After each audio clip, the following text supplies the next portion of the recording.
Sengketa lebih konkret, sengketa jangka pendek, konflik jangka panjang, oke, konflik lebih luas.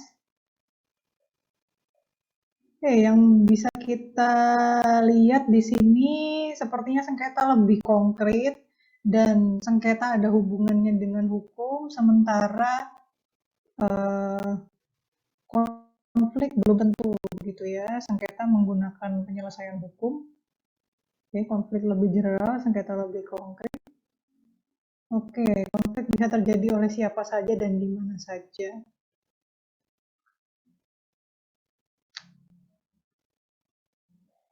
Oke, baik. Misalnya ya, saya punya tetangga ya. Tetangga saya itu dia pelihara ayam ya. Dia pelihara kandang ayam yang nempel gitu ya dengan rumah saya. Kemudian saya terganggu dengan apa namanya? Dengan kegiatan memelihara ayamnya dia. Apakah itu konflik atau sengketa? Gimana? Itu konflik atau sengketa? Atau gini ya, yang lain ya. Misalkan saya punya ladang ya, atau tempat bercocok tanam gitu. Kebetulan saya ini juga jualan ya, jualan hasil tani gitu. Nah, di sebelah saya itu tetangga pelihara kambing dan sapi dan ayam gitu ya. Intinya mereka pelihara hewan. Nah, hewannya itu jalan-jalan gitu ya ke tempat saya sehingga di apa ya, dimakanlah tanaman saya. Menurut kalian itu konflik apa sengketa? Gimana tadi? Yang masalah sawah dengan kandang? Ada yang ingin berbicara? Ayo dong. Coba saya tunjuk yang nggak nyalain kamera ya. Oke, Dimas Bintang. Selamat siang, Dimas. Waduh, selamat siang, Mbak. Oke, kalau menurut Dimas gimana? Kalau menurut saya, yang kambing ngerusak tanaman itu mungkin itu masih dalam tahap konflik gitu ya, Mbak ya. Walaupun itu udah ada Bisa nggak melanggar jadi hukum sengketa? gitu, Mbak. Bisa aja kalau misalnya mereka ingin menyengketakan itu membawa perkara itu ke pengadilan gitu, Mbak. Kalau misalnya dalam tahap mereka masih perbedaan kepentingan aja, sawah saya juga bisa dan kambing Mbak Anissa jalan-jalan mungkin masih konflik gitu, Mbak. Oke, oke. Terima kasih.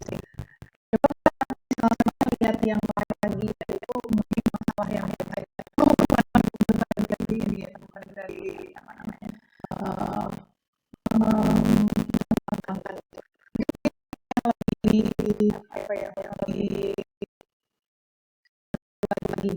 Misalnya saya orang desainer, saya desainer, kemudian saya mengupload ya karya saya melalui sosial media saya. Kemudian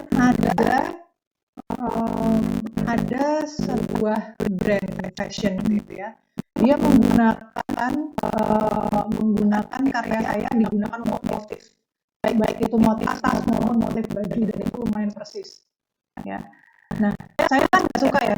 Komentar kalian itu konflik sama sengketa. Berantem di sosmed. Menurut kalian itu konflik apa sengketa? Atau mungkin ada yang toxic orang di sosial media gitu. Akhirnya berantem gitu. Menurut kalian itu konflik atau sengketa? Coba kita bawa ke hal lain ya. Gimana menurut kalian? Itu konflik atau sengketa?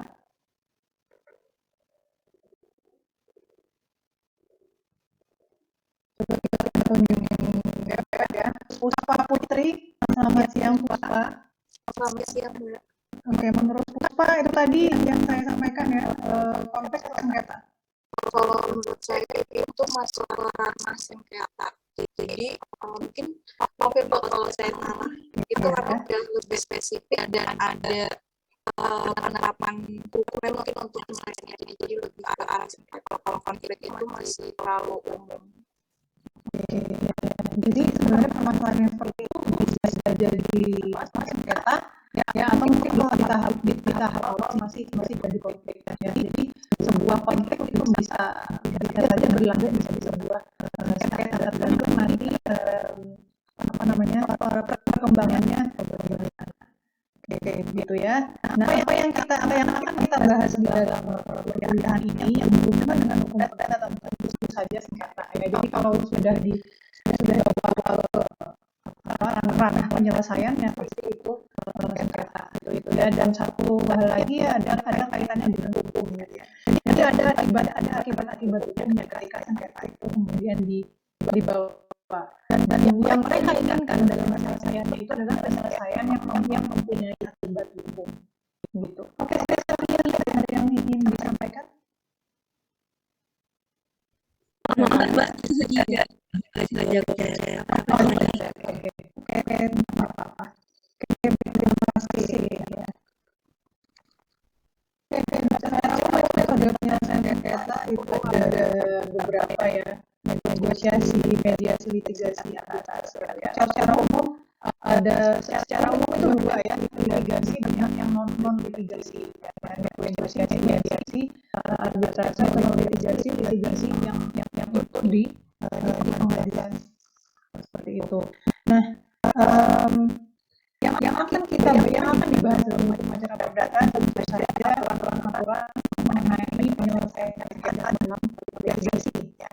Karena yang diatur dalam hukum acara perdata itu adalah yang penyelesaian sengketa melalui perantara negara. Ya, mungkin kemarin sudah pernah disampaikan ya. Karena hukum acara perdata ini mengatur bagaimana caranya mengajukan tuntutan dalam memeriksa atau memutusnya dan pelaksanaan dari putusannya. Jadi kalau hukum acara perdata tentu saja sifatnya formil gitu ya. Dan yang diatur oleh hukum acara perdata tentu saja penyelesaian sengketa atau misalnya yang ada unsur ini ya pemenuhan hak ya, pemenuhan hak di situ. Nah, mungkin sebelumnya perlu diingatkan juga ya tentang hukum perdata material ya. Kalau material dan formil kan berbeda gitu. Nah, mungkin ada yang masih ingat bedanya perdata formil dan material itu kira-kira yang diatur apa? Kan kemarin sudah belajar ya formil dan material. Kenapa kalau acara perdata dikatakan formil, kalau hukum perdata biasa material? Dulu.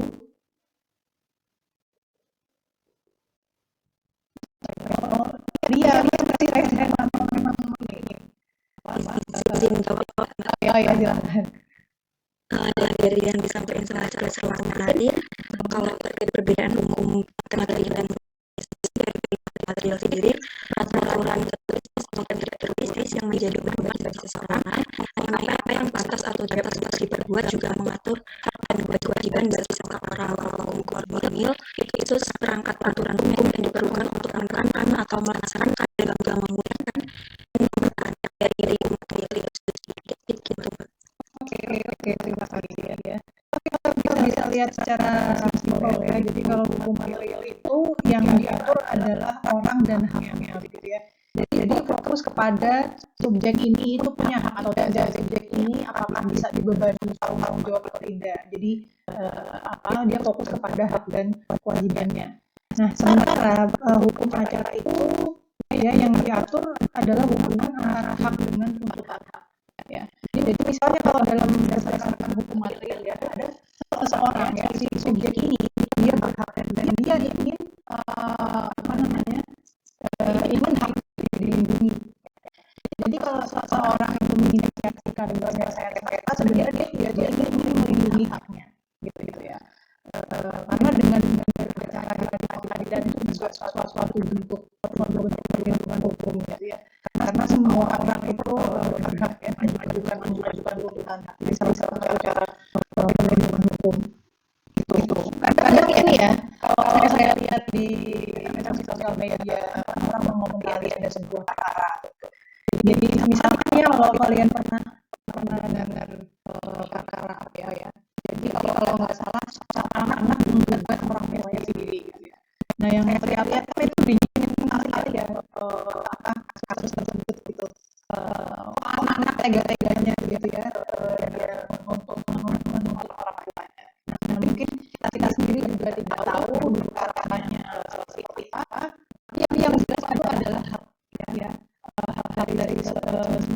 dari orang ya dalam mengajukan tuntutan hak. Siapa tahu memang dia berhak gitu ya, berdasarkan hukum, berdasarkan matematika ya, dan dia ingin mengajukan tuntutan haknya. Itu apa ya, harusnya diri gitu ya.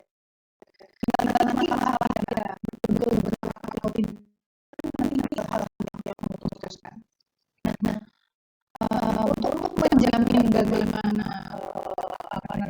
bagaimana tuntutan haknya ini dia diadili ya, diadili secara objektif. Nah, ini kan peran hukum acara di situ gitu ya. Jadi kalau materialnya itu hubungan antara subjek dengan haknya, sementara kalau dalam hukum acara itu yang kita lihat adalah sengketanya ya, dan penyelesaian sengketanya. Jadi itu bukan pada orang, tapi lebih pada prosedur gitu ya, hanya namanya hukum acara itu juga proses prosedural. Seperti itu ya. Oke, nah di sini kan ya, dalam hukum acara perdata tentunya kita fokus pada pengajuan tuntutan hak. Apa sih tuntutan hak itu? Kemarin sepertinya yang ada di sini ya, tuntutan hak. Di sini ada yang ingin menyampaikan tuntutan hak itu apa?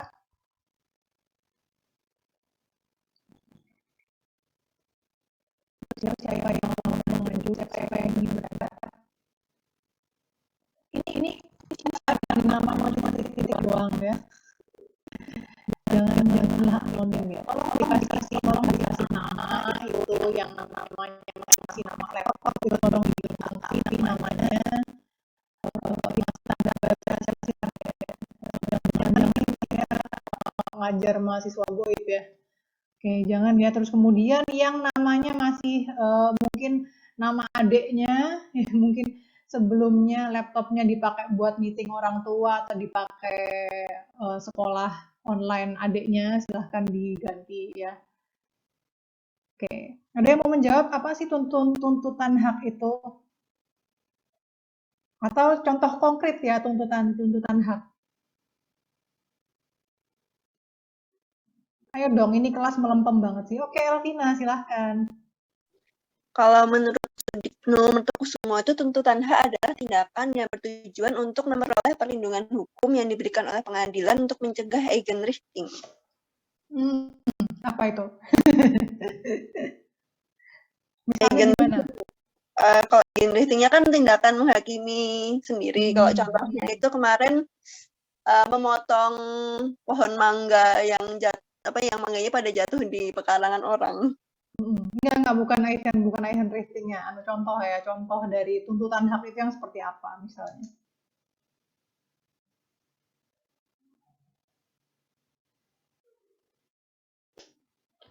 Halo, Elvina masih di situ. Contohnya maaf tadi keputus tadi gimana? Contohnya tindakan gitu, Mbak. Dengan gugatan atau permohonan. Oke, gugatan atau permohonan. Baik. Sebelumnya kan tadi kita juga menyinggung sengketa dengan konflik ya. Memang litigasi atau beracara di pengadilan itu untuk menyelesaikan sebuah sengketa. Tapi apakah semua tuntutan hak itu harus berakar dari sebuah sengketa? Bisa nggak kita beracara di hadapan pengadilan tanpa ada sengketa? Mungkin nggak? Silakan. Bisa nggak? Aji Pamungkas mungkin mau ngomong tadi, nggak jadi, kepencet. Sorry Bu. Ya silakan Aji. Ini Bu, tertindis tadi.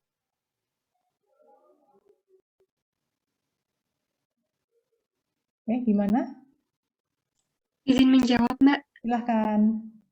Menurut saya bisa karena pada dasarnya sependek pengetahuan saya tuntutan hak itu terbagi menjadi dua. Salah satunya itu permohonan, di mana permohonan ini tidak berasal dari sengketa. Misalnya gimana yang tidak berasal dari sengketa? Misalnya permohonan untuk mengganti nama, Mbak. Oke, betul ya. Atau bisa dibilang juga ini ya, gugatan volunter ya. Jadi ada dua tuntutan hak yang dari sengketa, ada yang tidak seperti itu. Tapi dua-duanya tetap harus diadili gitu ya. Walaupun kalau sengketa kan ini kita berhubungan dengan orang lain ya, tidak hanya penggugat saja, itu akan berpengaruh terhadap orang lain. Nah, kalau gugatan yang volunter, walaupun hanya berkaitan dengan orang yang mengajukan tersebut, ya, tapi tetap harus dipastikan bahwa memang dia berhak untuk mengajukan tuntutan hak tersebut, ya, dan harus diputus secara hati-hati juga, gitu ya, supaya nantinya ke depannya putusan itu tidak akan merugikan orang lain gitu. Misalnya permohonan banyak ya, pada permohonan ganti nama, ada permohonan ganti kelamin, ada juga permohonan apalagi ya permohonan ya kayak pengakuan anak ya, pengesahan perkawinan itu kan juga semuanya menggunakan permohonan. Jadi apakah si pemohon ini memang layak gitu ya untuk dikabulkan haknya atau tidak? Oke, baik, terima kasih. Selanjutnya, nah kemarin apakah sudah disinggung sumber-sumber hukum perdata? Apa saja? Nggak cuma satu ya, hukumnya itu banyak ya, kayak sumber hukum perdata ya, yang bukan acaranya sendiri saja, sumbernya banyak sekali. Oke, silahkan.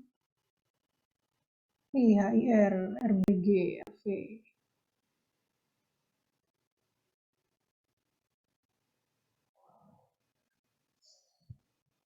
Baik ya.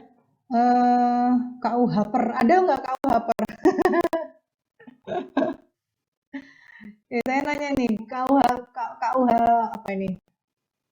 KUHAPER ini apakah kitab undang-undang hukum acara perdata ya? Nggak ada ya? Tapi saya kurang tahu ya ini apa singkatan sekarang ini apakah maksudnya kitab undang-undang hukum acara perdata atau kitab KUH perdata gitu ya. Oke, kalau KUH perdata ya di buku 4 kan ada bab mengenai pembuktian ya ada. Oke, doktrin, jurisprudensi. Ada lagi, oh iya, SEMA, undang-undang, Mahkamah Agung ya. Jadi secara umum itu sumber-sumbernya ada yang bersumber dari undang-undang, yang tentunya undang-undang tersebut juga tidak terkodifikasi, yang terdiri dari HIR ya, RBG, RV ya.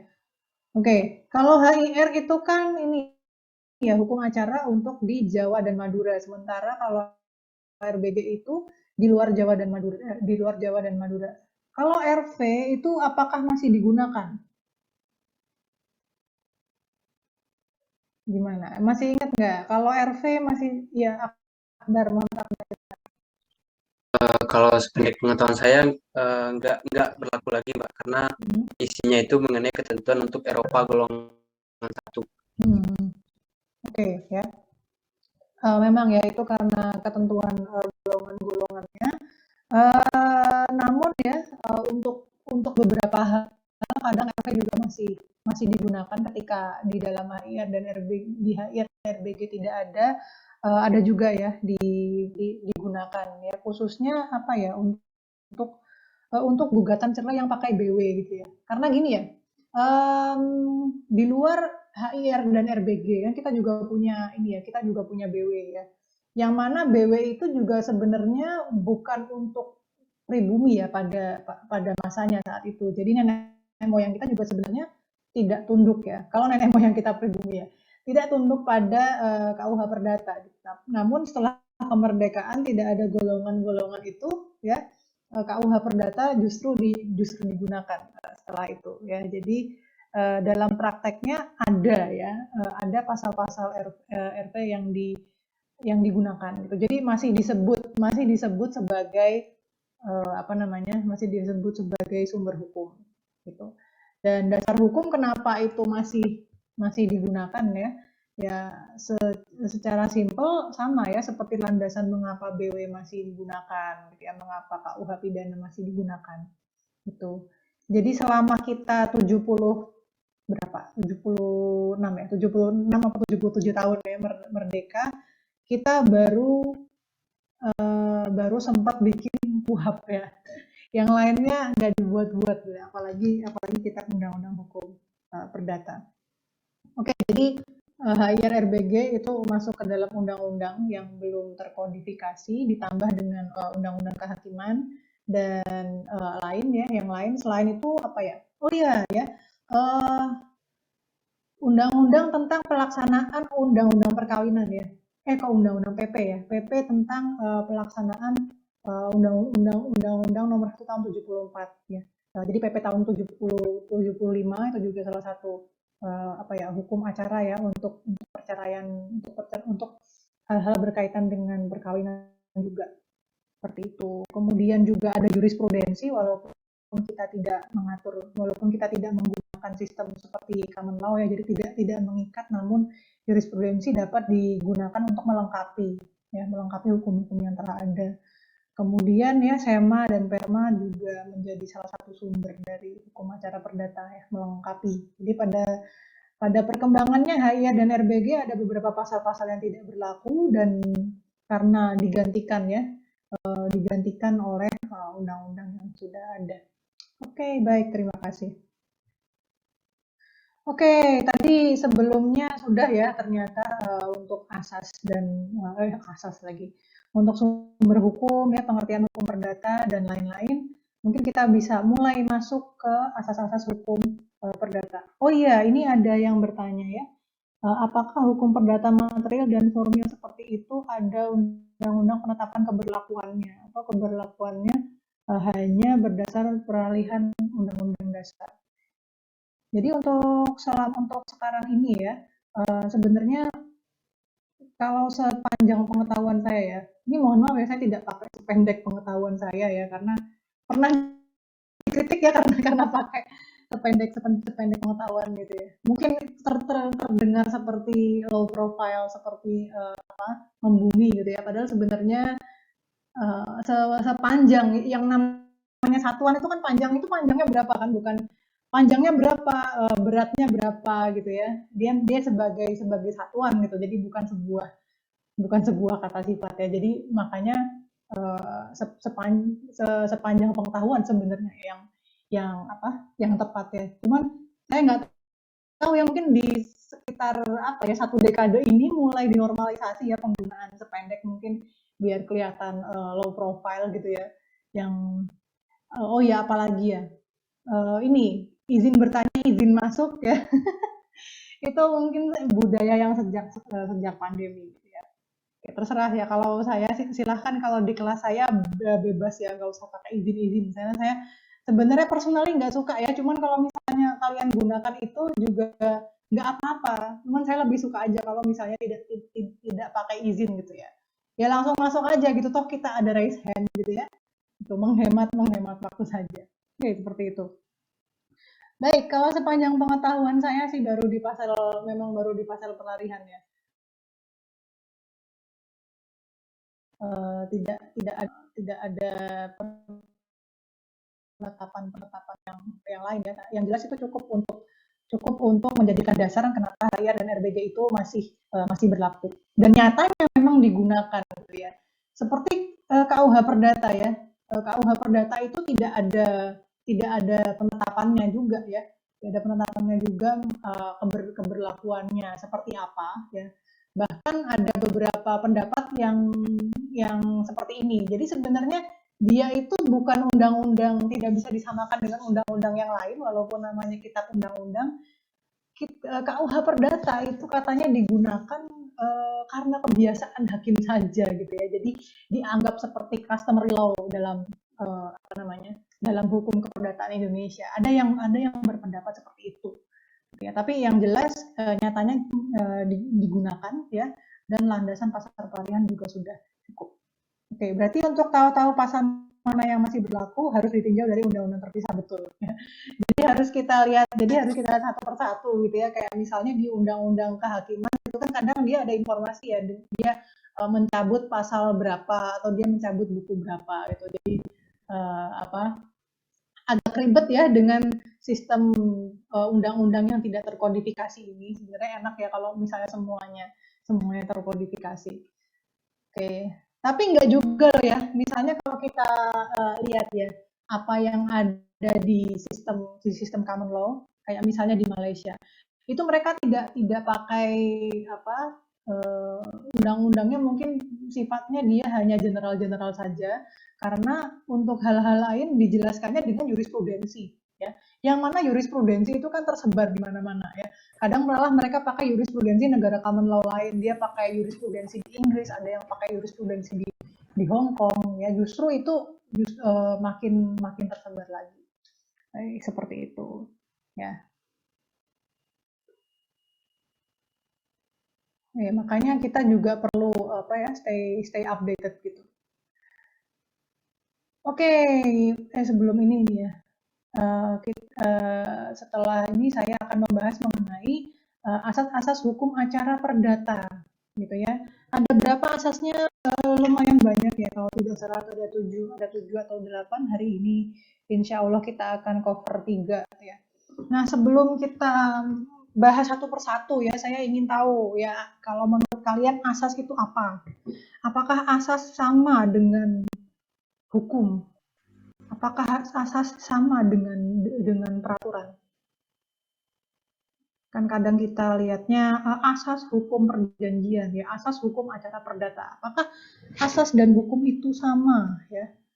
Oke, ya betul, tidak sama. Tapi apa makna dari asas? Oke, apa maknanya? Yuk. Oke, ini random guess aja, nggak apa-apa sih ya. Setidaknya saya tahu gitu ya, yang kalian pahami mengenai asas itu apa.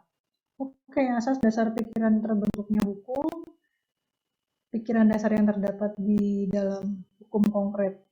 Oke, nah ini kalau gitu ya, asas itu bisa dilihat dari hukumnya kan sebenarnya.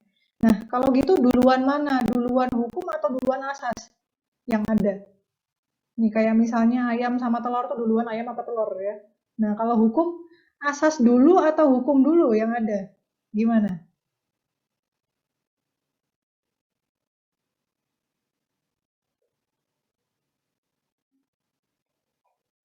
Enak ya kalau online tuh mau nyontek di internet apa namanya? Enak ya, tinggal kopas itu masuk. Iya. Oke. Gimana? Asas duluan atau hukum dulu? Ada yang mau coba jawab? Asas duluan, asas dulu. Oke, jadi begini ya, yang namanya asas itu juga dia landasan dari adanya suatu hukum, ya. Dia tumpuan berpikir. Jadi mengapa ada sebuah hukum ya, adanya sebuah pasal itu dia inspired dari sebuah asas. Oke. Tapi asas yang dianut oleh hukum itu apa? Itu bisa tercermin dalam peraturannya. Ya, jadi asas itu yang melahirkan hukum, dia hukumnya inspired dari asas. Nah, tapi asas juga adalah sebuah cerminan hukum ya. Jadi dua hal yang berbeda tetapi bisa dilihat ya, bisa dilihat dari hukumnya. Oke, terima kasih. Nanti lagi ya. Ini kita akan langsung ke ini ya. Asasnya sebentar saya buka dulu slide-nya. Ternyata belum saya buka.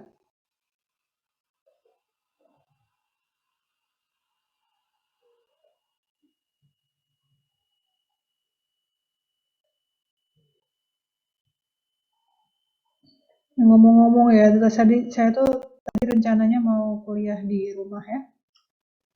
Tapi IndiHome saya ngaco ya, bukan IndiHome saya ya, tapi kayaknya ini router saya ngaco. Makanya saya ke kampus.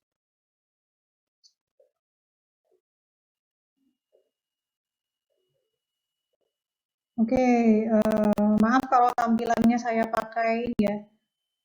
Saya pakai PowerPoint-nya di Google Slide karena sering bermasalah dengan share screen kalau pakai apa namanya? Microsoft PowerPoint.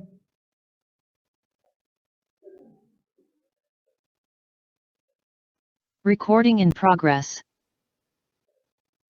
Oke, baik. kita ke asas yang pertama ya, yang disebut dengan asas bahwa hakim itu bersifat menunggu. Ya, ini asas pertama dalam asas acara perdata ya. Nah, itu bisa kita turut lagi ya dari karakteristik hukum perdata itu sendiri ya. Perlu kita ingat bahwa yang namanya hukum perdata itu pelaksanaan haknya diserahkan kepada individu ya. Beda dengan hukum publik yang inisiasi dari pelaksanaan haknya itu dari negara ya, seperti misalnya di pidana ya, yang melakukan penuntutan terhadap seseorang itu adalah jaksa, yang mana jaksa itu adalah wakil dari negara. Nah, kalau di dalam hukum privat ya, di hukum perdata itu tuntutannya diserahkan kepada individu. Ya, jadi kalau misalnya ada pelanggaran hak terhadap hak individu seseorang ya sesuai dengan hukum privat, itu negara tidak langsung bertindak ya karena itu diserahkan kepada individu. Individu sendirilah yang harus berjuang ya, berjuang memperjuangkan hak mereka. Oke. Nah, maka dari itu hakim itu sifatnya menunggu ya. Sifatnya menunggu, maka tidak ada hakim jika tidak ada sengketa. Seperti itu ya, jadi dia sifatnya menunggu, dan nanti juga ada hubungannya dengan asas hukum acara perdata yang mana hakim itu sifatnya pasif gitu ya. Nah, memang hakim itu sifatnya menunggu, tetapi ketika sudah masuk gugatannya, maka hakim tidak boleh menolak untuk mengadili kasus tersebut dengan alasan apa tidak kurang pengetahuannya tentang pokok perkaranya, atau mungkin kurang memahami hukumnya, atau hukumnya tidak ada yang mengatur secara spesifik gitu. Oke. Bahkan kalau misalnya ada tuntutan hak ya, dan itu haknya adalah hak waris ya, yang mana warisnya itu adalah waris adat ya. Nah, itu juga hakim harus menerima kasus tersebut. Gitu. Jadi nggak boleh ditolak kecuali ada alasan-alasan lain, misalkan tuntutan haknya itu diajukannya ke pengadilan yang nggak ada kompetensinya gitu ya, baik itu menurut kompetensi relatif maupun absolut ya. Kemudian juga bisa jadi karena hakimnya sendiri itu mundur karena kalau dia menangani kasusnya nanti bertentangan dengan etika profesi ya, misalkan dengan pihak-pihak yang bersengketa atau dengan advokatnya, dia ada afiliasi ya, ada afiliasi baik itu mungkin keluarga atau itu teman-teman baiknya seperti itu. Tetapi tidak boleh menolak karena alasan hukumnya hukumnya secara spesifik tidak ada yang mengatur gitu ya. Oke. Nah, tapi bagaimana ketika hakim dihadapkan dengan perkara yang mungkin yang dia kurang pengetahuan terhadap perkara tersebut ya. Karena kalau kita pikir-pikir ya, workload-nya hakim itu lumayan berat ya. Karena hakim di pengadilan negeri dia harus menangani baik kasus pidana maupun kasus perdata. Itu kan berat ya. Sehari sidangnya bisa berapa kali gitu. Nah, apa yang bisa dilakukan oleh hakim kalau dia menghadapi kasus yang yang susah gitu ya, yang pokok perkaranya mungkin dia belum pernah lihat, atau hukumnya juga belum cukup. Let's say tuntutan yang diajukan itu ada kaitannya sama NFT gitu. Jadi ada orang yang menggugat, misalnya dia pemilik sebuah karya dan karyanya itu oleh orang lain dimasukkan ya, dijual di marketplace NFT gitu. Nah, gimana menurut kalian? Apa yang bisa dilakukan hakim? Solusinya gimana? Ayo dong. Mungkin dengan penemuan hukum, Mbak. Finding. Apa itu penemuan hukum?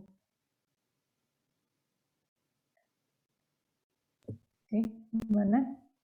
Ada yang penemuan hukum itu bagaimana?